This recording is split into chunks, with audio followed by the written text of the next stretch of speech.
સુરેન્દ્રનગરમાં ઠંડીનું જોર વધ્યું, જેમાં શહેરનું તાપમાન 14 ડિગ્રી સેલ્સિયસની નજીક પહોંચી ગયું। વહેલી સવારે બાગ બગીચાઓમાં લોકોએ યોગ અને કસરત શરૂ કર્યા। યુવા વર્ગ દ્વારા સ્વાસ્થ્ય જાળવવા માટે મુખ્ય માર્ગ પર રનિંગ પણ કરવામાં આવી રહ્યું છે। શહેરમાં ઠંડીથી રાહત આપવા માટે ગરમ સૂપનું વિતરણ શરૂ કરાયું છે। હવામાન વિભાગે હજી ઠંડી વધવાની આગાહી વ્યક્ત કરી, જેના પગલે શહેરીજનોએ ગરમ વસ્ત્રો સહિતના બચાવના ઉપાયો શરૂ કર્યા છે।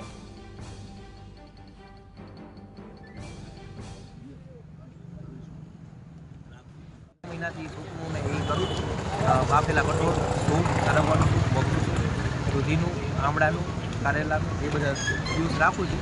એમાંથી અત્યારે આપણે બહુ તાપમાન 15 ડિગ્રી જેવું થયું છે, એના માટે ગરમ સૂપ બધા વધારે પીવા આવે છે।